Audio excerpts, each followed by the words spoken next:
farewell penance. At least until the janitorial staff were instructed to clear it all away, amid fears that making too much of a fuss might inspire the trend chasers among us to follow. A school-wide memorial was scheduled, then, under the same paranoid logic, canceled, then scheduled again, until compromise finally took the form of an hour of weepy testaments and a slideshow scored to Bette Midler instrumentals and the flutter of informational pamphlets from a national suicide hotline. I didn't cry. It didn't seem like my place. All of us in the junior class were required to meet at least once with the school counselor. My appointment came a few weeks after his death, and one of the slots reserved for non-entities and was perfunctory. Was I having nightmares? Was I unable to stop crying? Was I in need of intervention? Was I happy? No, I said, and because there was no upshot to being honest, yes. The counselor sponged off his pits and asked what disturbed me most about Craig Allison's death. No one used the word suicide that year unless absolutely necessary. He was out there in the woods for 3 days, I said, just waiting for someone to find him. I imagined it like a time-lapse video of blooming flowers, the body wheezing out its final gaseous waste, flesh rotting, deer pawing, ants marching. The tree line was only a couple blocks from my house, and I wondered if the wind had been right, what it might have carried. The thought of the corpse wasn't what disturbed me most. Not even close. What disturbed me most was the revelation that someone like Craig Allison had secrets, that he had actual human emotions not altogether dissimilar from mine. Deeper, apparently, because when I had a bad day, I watched cartoons and hoovered up a bag of Doritos, whereas Craig took his father's gun into the woods and blew a hole through the back of his head.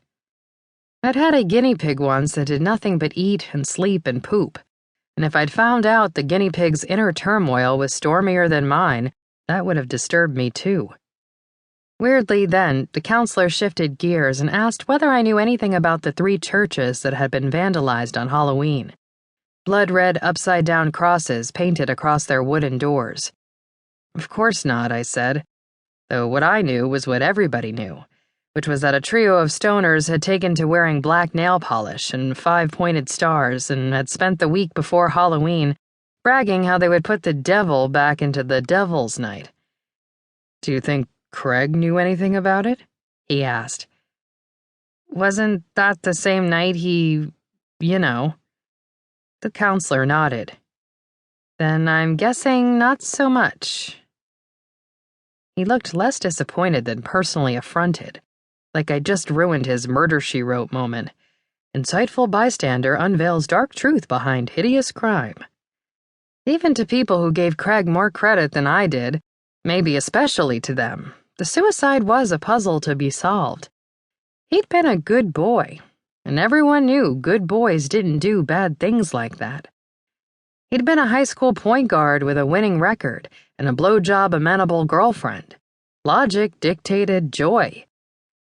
There must have been extenuating circumstances, people said. Drugs, maybe. The kind that made you run for a plate glass window, imagining you could fly. A game of Russian roulette gone wrong. A romantic suicide pact reneged. The summons of darkness, some blood magic that seduced its victims on the Devil's Night. Even the ones who accepted it as a straightforward suicide acted like it was less personal decision than communicative disease. Something Craig had accidentally caught and might now pass on to the rest of us, like chlamydia. All my life, Battle Creek had reliably been a place where nothing happened. The strange thing that year wasn't that something finally did.